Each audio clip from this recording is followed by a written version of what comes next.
We did measures of center, where you're talking about the center of data and how it moves on the last one. So like we did mean, median, and mode, which you've kind of heard before, but that we talked about it a little more in depthly or a little differently than maybe you had. But that's like the measures of the center and what's happening at the center of data. Today is the measures of variation. So this is how spread out the data is, how much it varies. A lot of these numbers tell us if we got good numbers or not, or if we can like actually trust the mean and different things like that. And we'll talk about some different ways that we do that. So the first thing is the range. The range you've probably heard of before as well, but you take the maximum minus the minimum. The range in statistics is not a range of numbers. It's like how far the lowest number is to the biggest number, or biggest number to the lowest number, whatever. So in the example above here, I guess Grok printed the answers for me here, but the maximum is 15 and the minimum is 3. So 15 minus 3, these numbers have a range of 12. And without context, it's hard to tell if that's a good number or a bad number. I'm trying to think what 3, 7, 9, 12, 15 could be if you're talking about, I don't know, shoes in your closet. Like somebody has 3 and the person who has most is 15, like the 12. That's probably a fine number there. So it kind of helps you there. But the range is, like I said, you probably heard that before with the minimum and maximum, comparing measures of center and variation.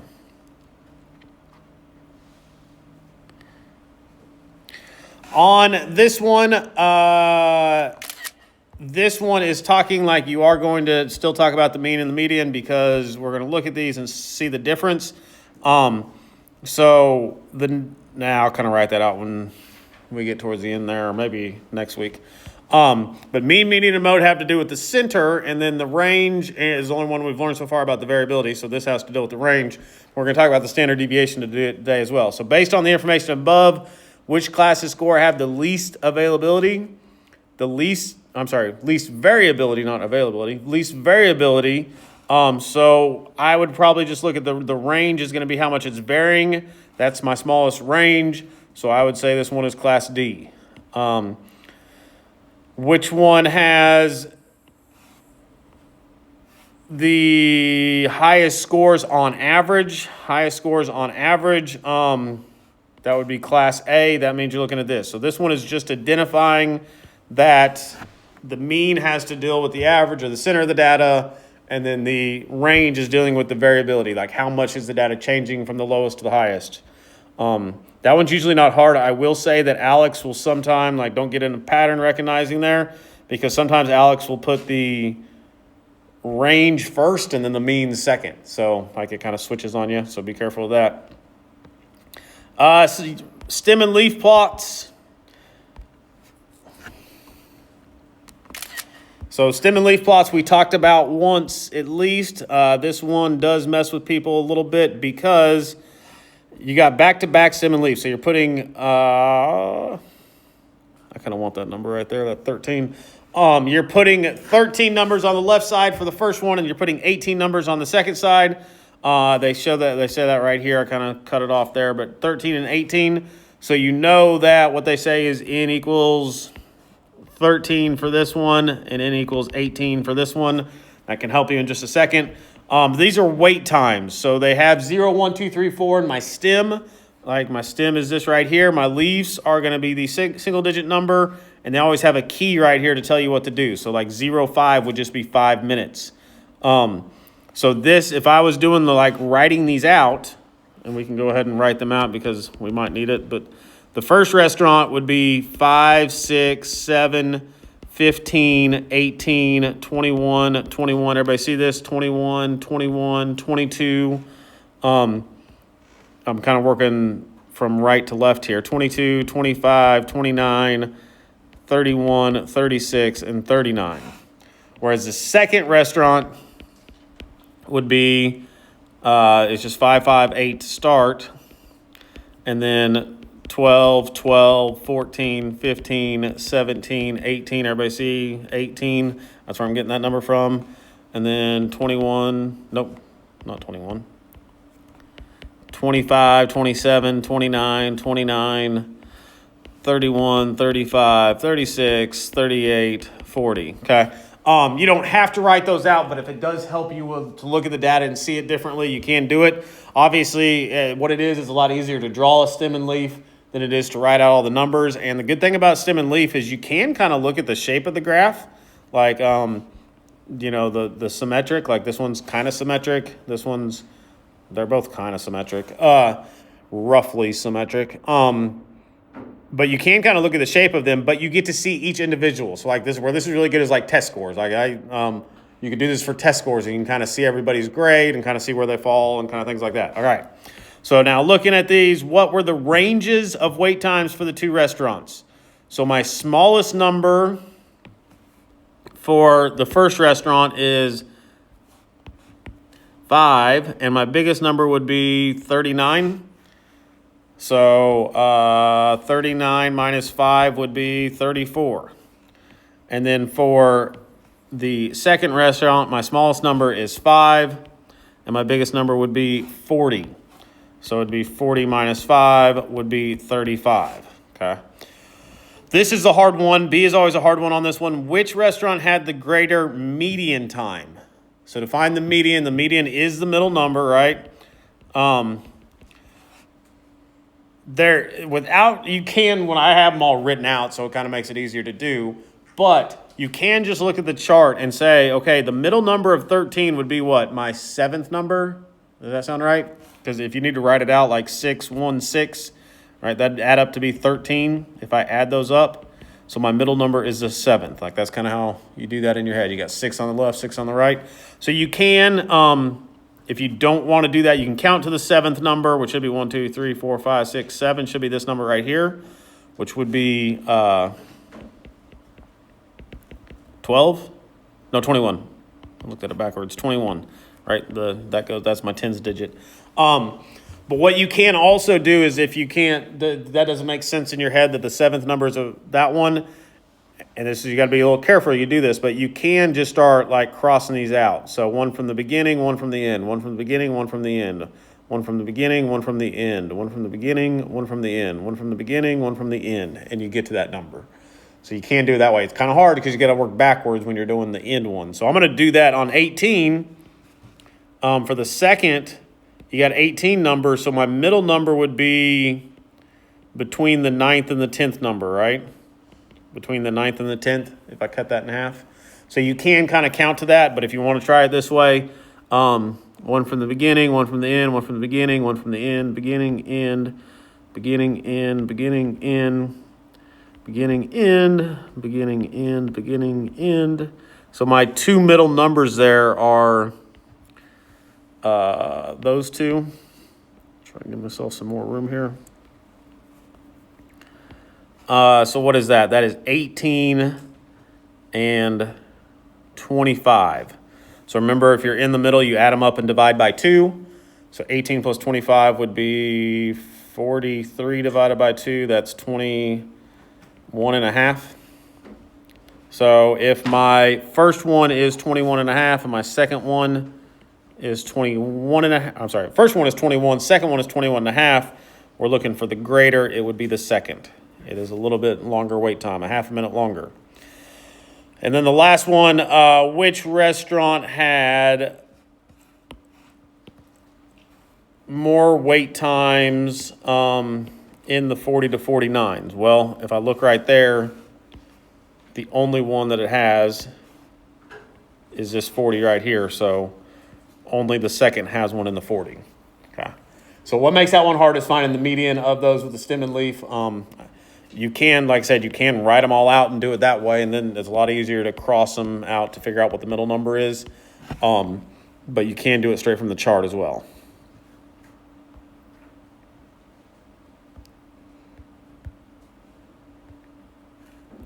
Okay, here's the topic that I debated on deleting for y'all, but I didn't delete it because y'all can do a little bit of math, like actual algebra math. It's not hard. I set up a chart to make it easier.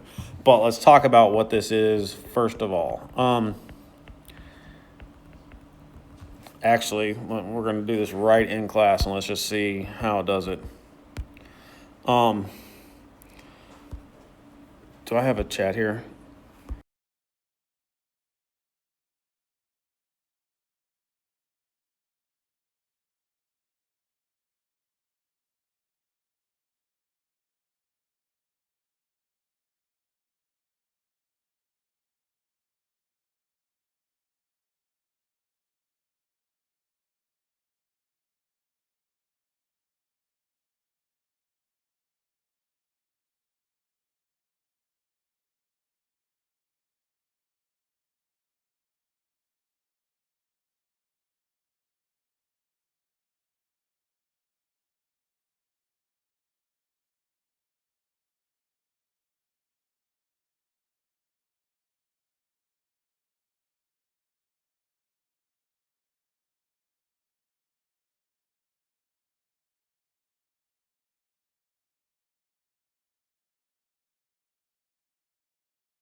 Okay.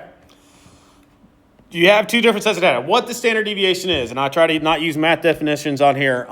The standard deviation is, I think I should say this though, at least. On average, how far the data is from the mean.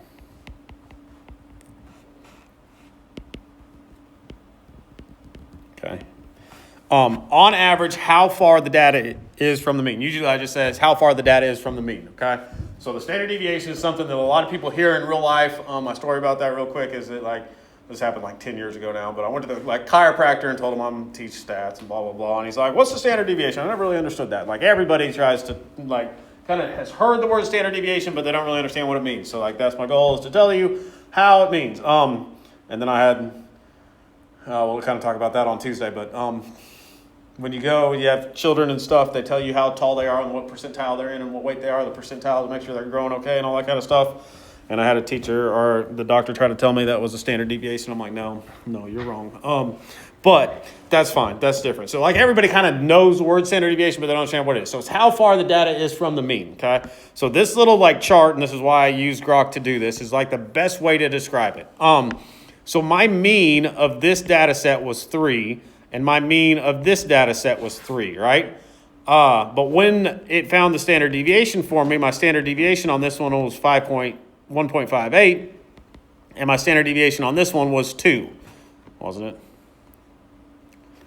Yeah. Okay. So if I look at these data sets, when we know the average, we know what the average means, but just because I get the average doesn't mean it's representative of my data, okay? So when I look at this and I say, let's just pretend I asked 5 people in this class, I don't know how many siblings they had, okay? I asked 5 people in this class how many siblings they had, and one person said 1, one person said 2, one person said 3. The average of that would be 3, okay? So what I can do with that information is when I go around the classroom and I say, hey, how many of you have around 3 siblings? Well, these 2 people are probably going to say yes. I have around 3 siblings. The person that has 1 and 5 may not say that, right? But those 2 people are going to say yes. So what this means is if we had 100 numbers here, the majority of people would say yes, I have around 3 siblings, because my standard deviation is kind of small in there, right? But if I have the same mean on this data set down here, if I have the same mean on this data set, and I do the same thing, and I go around the classroom and say, hey, how many people have around 3 siblings?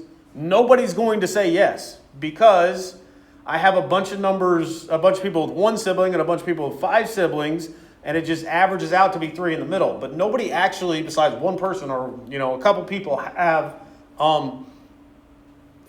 3 siblings, okay? So when I say that my average is 3 here, that's a good number to work with because most people have around 3 siblings, okay? But when I say that my average is 3 here, that's not really a good number to work with because nobody really has around 3 siblings. Most people have 1 sibling or 5 siblings. Does that kind of make any sense at all? So the smaller the standard deviation is, the closer the data is to the mean, and the better the mean is, the better the mean actually means something. The sibling one was a pretty good example there, so Grok didn't let me down on their numbers. But also, just another quick one, if I asked y'all how long it took y'all to get to campus, right? And the average was 15 minutes. If the standard deviation is small, when I go around the classroom and say, hey, did it take you about 15 minutes to get here? A bunch of the people are going to say yes, right? But if my standard deviation is big, that means, and the average was still 15, but my standard deviation was big, that means I'm going to get a bunch, and I go around the classroom and say, hey, did it take you about 15 minutes to get here? And I get a bunch of no's. That means my standard deviation is big, and that means some people live 5 minutes away, and some people live 45 minutes away, and it just averaged out to be 15. So 15 is not a good number to work with. So the standard deviation reinforces how good that number, how good the mean is to work with. Is it a good number to work with? Okay. There's one more thing that you can do with the standard deviation, and we will do this in a couple chapters. But if I were to, this is another way you can think about it. If I were to, for my first data set, take my mean plus and minus my standard deviation, okay? My mean plus my standard deviation here would be 4.58. And my mean minus my standard deviation would be, 1.42. Okay? That means the majority of people have between 1.42 siblings and 4.58 siblings, right? I know that doesn't really make sense. You can't really have a half sibling, but, it's math. On this one, I would have to do 3 plus or minus 2, and my range here would be 5 to 1, 1 to 5, okay? So what happens there is when you add or subtract the standard deviation to the mean, that tells you that the majority of people are going to fall between that number. So when you have a smaller standard deviation, that means more of the numbers are going to be closer to the mean. Does that make sense a little bit? So the standard deviation is, on average, how far the data is from the mean, okay? So there is what the standard deviation means. So to actually find the standard deviation, do y'all remember population and sample? Anybody from the first week? Population is the whole group. Sample is part of the group, okay? This formula for finding the standard deviation, this is the only time you're going to have to do it.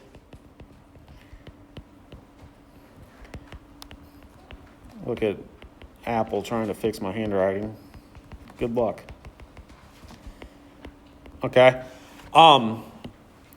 So I'm not even going to go into this formula that much for you. They do make you do it by hand. They're pretty short. These two topics is like one of the hardest things you have to do by hand in the entire class. Actually, this won't appear on the test. If you want to use Google or AI, do it. Okay? I don't even care that you do it by hand, but it kind of makes sense to do it by hand, so I'll do it once or twice by hand. You can Google standard deviation calculator, and there's one right there. Put it in AI or whatever. It'll do it.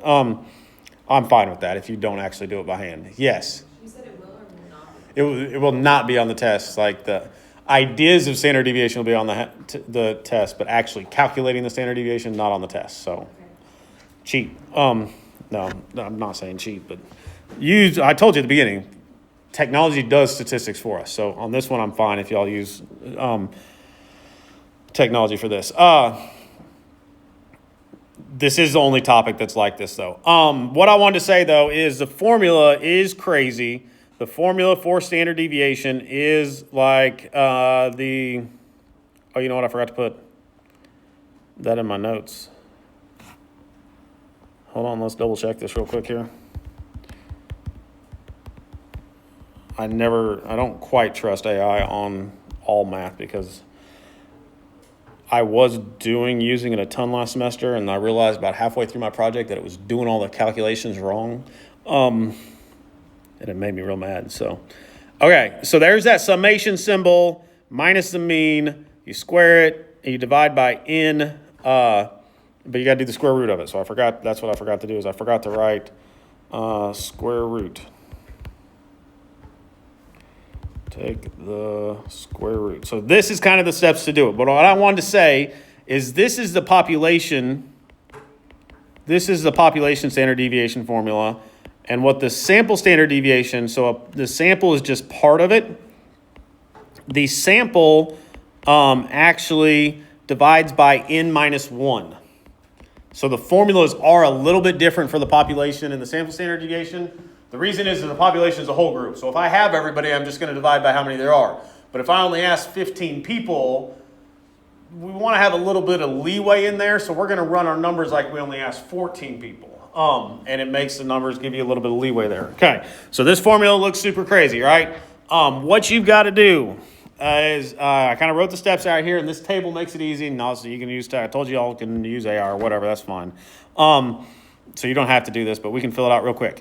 So the first step is you find the mean, because I just want to walk through the formula because it helps you understand the formula or like what the idea is behind it. The definition of standard deviation is on average how far the standard deviation is from the mean, right? So first thing I need to do is figure out the mean so I can figure out how far the data is from the mean. So I find my data set right here is 2468.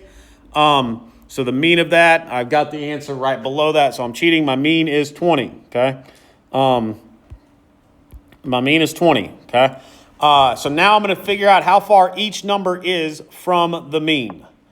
So I'm going to do 2 minus 18 would be negative 16. No, that shouldn't be 20. I didn't look at the right number. My mean is 5. You add them all up as 20. You divide by how many there are is 4. My mean is 5. Yeah, I was going to say that's too big of a number. Okay. My mean is 5. So I do 2 minus 5 is negative 3. And then I do 4 minus 5 is negative 1. And then I do 6 minus 5 is 1. And 8 minus 5 is 3. Okay. So now I figured out how far each data point is from the mean, right? Well, we don't want to have to deal with negatives because we want to know how far each one is. We don't care if it's below or above. So you're going to square each number. So negative 3 squared would be 9, 1 squared would be 1, or negative 1 squared would be 1, and that would be 9. Okay? Now we have kind of the standardized distance of how far each number is from the mean, right? Well, how do you find the first part of our definition of standard deviation was on average, how far are they from the mean? So we figured out how far they are from the mean. So now how do you find the average? You add all those up. See if we can get Apple to do this for us. 9 plus 1 plus 1 plus 9 equals, haha, I did it. Oh no, I hit a button and it went away. Equals 20. Okay. All right, so they add up to be 20, and then we divide by how many there are. So in this one, we're going to divide by 4. Come on, do it. Oh, okay, I think I can do that in my head. And then we are going to take the square root of it. That's the final step. I'll talk more about that in just a second on the next topic. I guess I don't have the square root symbol, so I'll just write square root. Someone in their calculator do the square root of 5 so I can write a decimal right here real quick. What is it like? Oh, no, they actually did it for me. Okay, so 1.495. If I did those same exact numbers for the sample standard deviation, oh man, if it didn't save what I just did, it did. If I did those same exact numbers for the standard deviation, the only thing different that we have to do is the last step. Same numbers as above. The only thing we have to do is instead of dividing by n minus 1, we are going to divide by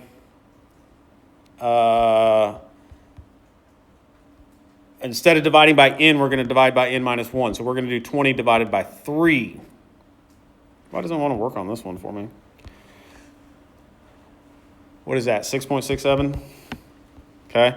And now I will need you to take the square root of this. Now take the square root of it. So square root. Oh, wait, maybe Apple will do it. 1.607, okay? So what happens here, so that's the only difference. The only difference is the population one you divide by n, and the sample one you divide by n minus 1, because remember, we're trying to use that sample information to predict what would happen if we asked the whole population. So we do a little bit of a smaller number there to get there.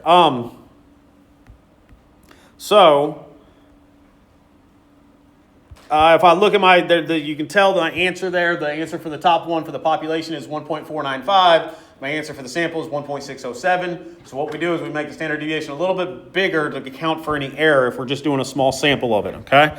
All right, so standard deviation is how far the data is from the mean. Deleting that real quick. All right, topic 6, and this is where I'll talk about this. We have different symbols. They have different symbols in stats for the sample and for the population. This chart right here, I don't know if you want to take a picture of it, but everybody kind of struggles with this topic. But once you get this chart, it's very easy. Of course, it's on Canvas on my website and all that. But the mean, what they do there, that's called the X bar. The sample mean is the X bar, and then you work down. The standard deviation is S. The variance is S squared. I'll talk about the variance in just a second. And then the population always uses Greek symbols. So that's how you separate it out, right? Okay, sample is pretty standard. The population uses Greek symbol. That is mu, mu. It looks like a weird U, or it's supposed to be a weird M, but it's mu, mu. The population standard deviation, that little circle with the tail on the top of it, is little sigma. So we learned about big sigma where you sum. That's actually the lowercase sigma. And then the variation is the standard deviation squared, okay? So, since this is the first time we've heard the word variation, I said just a second ago, the variance is equal to the standard deviation squared. Remember at the end of the standard deviation formula, you do the square root.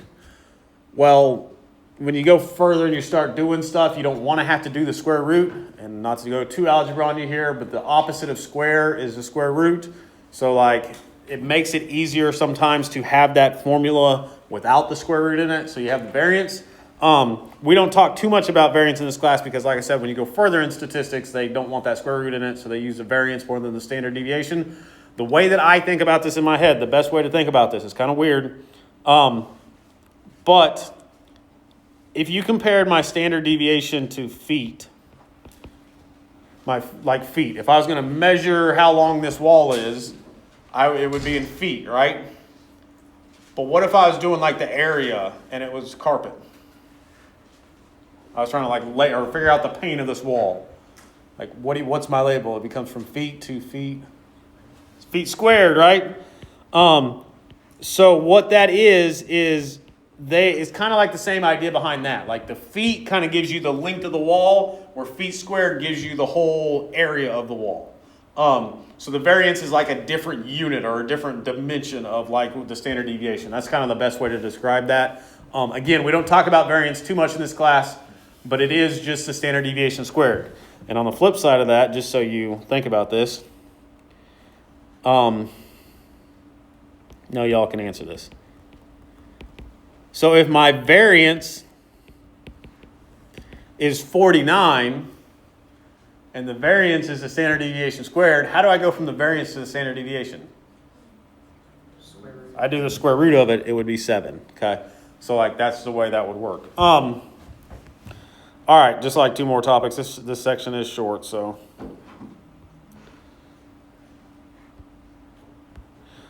This one's a little bit of a pain to see, but we will get it pretty quickly.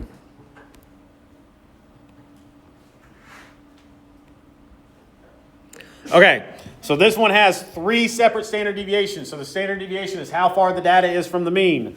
So on these, you want to assume the mean is about in the middle, right? Because the middle, that's a measure of the middle. So you want to see which one of these has the smallest standard deviation to the biggest. So this is smallest to the biggest standard deviation. Okay. So which one is spread out the most, which one spread out the least, and which one spread out in the middle. Okay. So if I look at this, this one has 1, 2, 3, 1, 2, 3. Well, actually, let's just do the range of this one. It'll be easier. My range from this one is 5 to 11. All the other ones are more than that, right? 4 to 12, 4 to 12. So that is going to be my smallest standard deviation. That chart C is going to be my smallest one, okay? Usually it's easy to identify that one. The difference between these two, when you start looking at these, the way I would look at it is, well, what's the difference? The difference thing is this block and this block compared to this block and this block. Like find the difference, spot the difference in the picture. So like this block from up here fell down here. So it fell away from the center. So this one has more blocks away from the center, so it's going to be a bigger standard deviation. Does that make sense? So kind of like figure out what's different in them, and then if the ones that are away from the center are going to be a bigger one. So the next smallest one would be A, and then this one would be B, because this one has 6 right around the center, and this one only has 4 of them right around the center. If you want to think about it like that. Does that make sense? That one's a little tricky, but that's what you're looking for, is the difference between each picture and which blocks are closer there. The last topic in this section. Oh, we haven't even talked about IQR yet, but that's fine. That's what, see, I thought this popped up here.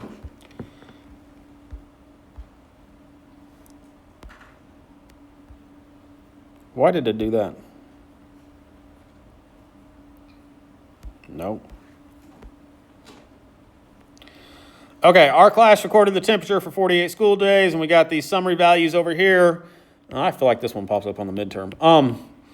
I will write this out in a second, but the mean and the median, we've talked about both of these. These have to do with the center, okay?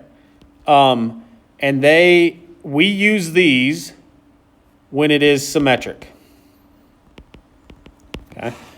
These range and IQR, we haven't talked about the IQR yet. I wish I did standard deviation on this one. But they have to do with the variation. We'll talk about the IQR on Tuesday. And you always use these when when it is skewed, okay? So these are better numbers to use when it's skewed, and then the mean and the median are better numbers to use when it's symmetric. That'll come in handy in just a second. So the first part is pretty easy. Description for the spread. So we want to use that means we are looking at the range. No, I got to fix my handwriting thing off. The range and the IQR. So the difference between the smallest and the largest is 7. Well, that would be true, so I'm going to go ahead and highlight that one. The difference between them is 83.5. No, that's not true. The difference between them is 48. No, my range is actually 7. So the difference between the largest and the smallest has to do with the spread, and that is 7 because we have 7 up here, right? We got 7 here, 7 here, okay? All right. For the center, we are looking at the mean and the median. We're looking at these right up here. So I don't want this one that talks about IQR. Based on the mean and the median, we see that the average temperature was about 83 or 84. Well, that kind of makes sense because the mean and the median are both 83.5, right? So that's a pretty good answer. Based on the average temperature, the average was 7. No, it wasn't 7. So it's got to be this one right here. That one makes the most sense. Okay. Now, when you go to this part, you are going to use the mean. Oh, wait. I'll say this. Symmetric only if the mean is equal to the median. They have to be exactly equal. Alex doesn't play around. If they are close, it's not going to be symmetric, okay? This does not say approximately symmetric. This says they are 100% symmetric, so they have to be equal, okay? So they have to be equal to use symmetric. That's the easiest way to do that one. So, I mean, even if it's like 83.5 and 83.4, it's going to be skewed. Like, that's the way Alex does this topic. For it to be perfectly symmetric, they have to be equal. All right. Now, for those people or in the future listening to this video, I got to tell them about our project real quick, and then we'll do our activity. It won't take long.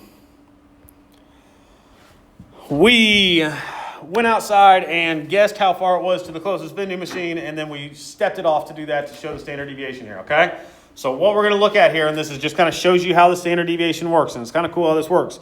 But you see all the different numbers there. I have no idea what the answer is. I'll try to bring my laser pointer and figure that out if I can find it, and get the actual answer so we'll know if we're good or not. But if I do the average of your guess, okay, the average of your guess is 123. That is kind of crazy. I can tell you that I was trying to think where I did it. I did it on the second floor, like right here. I would say that it's probably between like 120 and 170, like in that range. So we have guesses from, this is how the average works and why it's so widely used. We have guesses. What's our smallest number there? 50? And my biggest number is 500. So we have guesses all the way from 50 to 500, but we got the average about to be 125, right? That's pretty close. Like if we just had to ballpark it and guess, it wasn't really a serious answer, we could just ask 15 people and try to guess how far it is, and it would be in the ballpark, right? So it's kind of crazy that you can guess from 50 to 500 and still come out to be about the right answer. So my standard deviation,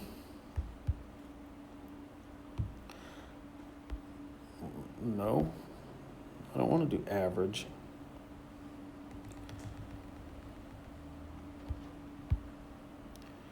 We will do a sample.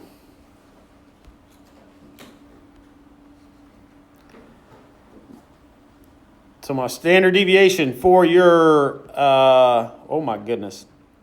So there the standard deviation is really big, right? Because we have guesses from 50 all the way to 500.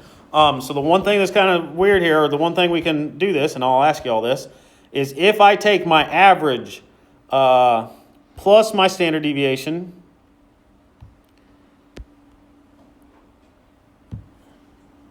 did it not do it? Undo.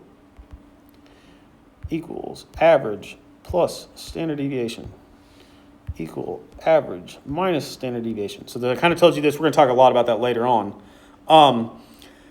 The average, like if I asked you, the majority of you chose somewhere between 12 and 235. So raise your hand if you chose between 12 and 235. 1, 2, 3, 4, 5, 6, 7, 8, 9, 10, 11, 12, 13-ish. So like 13 out of 20. That would be majority, right? That's 65%. The number we actually use in math is, we'll talk about this later on, but 68% is actually the number that it ends up usually being. Okay? So 68% of you chose between 12 and 235. So that gives us like what the majority of people are around. So now if I go around the room and ask everybody, hey, did you choose between 12 and 235? I know it's going to be around there. Most people are going to say yes. Okay. So then everybody stepped it off and you counted your steps. I Googled this real quick. The average step distance for a human is 2.2 to 2.5.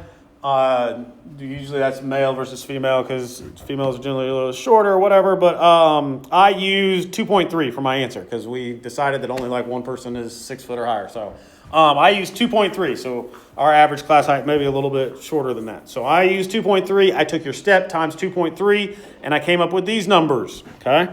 So now let me just shortcut this real quick here.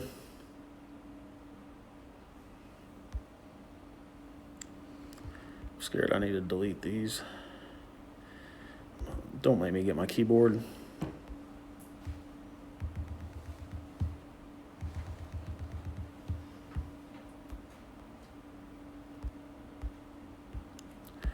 Ignore these because that's just the steps. That doesn't tell us anything. Okay, so our average ended up being 167 on your steps. I do think, based on my previous knowledge from the last class and doing it upstairs, that it should be more like 175. It should be a little bit bigger than 150. So by guessing, or 167, like I said, I'll try to bring a laser to see which one's more accurate, but I'm going to guess that it's probably like 170, 175 to the vending machines. So our average got so much more better. But look at our standard deviation, and this is the point of doing this activity. By y'all stepping it off, look at our steps in column C right here. What's my biggest number in the steps and smallest number in the steps? 67, I see 67 to 84, right? So instead of going from, or even go over here, 154 to 193. So if we went from 50 to 500 to, what did I just say? 154 to 193, okay? So my standard deviation dropped all the way to 9, okay? Hold on just a second.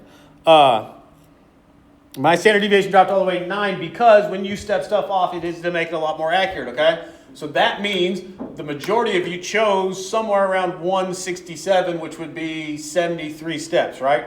If I add and subtract my standard deviation to that number, which is these right here, the majority of you got somewhere between 158 and 176 feet when you stepped it off. So compare that to 12 and 235. This is the point of the standard deviation I'm trying to make is the standard deviation tells you how far the data is from the mean, and it tells you how good the mean is, okay? This 123 up here, if I go around and ask everybody, did you get around 123? Almost everybody's going to say no, because that's such a big standard deviation. But if I go around the room and say, hey, how many of y'all got around 73 steps? Almost everybody's going to say yes, because I have such a small standard deviation here, okay? Let's raise our hand and real quick and see. How many people chose between 68 and 77 steps? Y'all remember? 1, 2, 3, 4, 5, 6, 7, 8, 9, 10, 11, 12, 13. 13 again. How about that? About 13. So about 65%, okay? So that is what the standard deviation tells us. It tells us how far the data is from the mean, and the smaller the standard deviation, the more useful the mean is, the more people that are going to be around the mean, which means it's actually a good number to work with, okay? All right, that's a lot on standard deviation and variation, but that is it.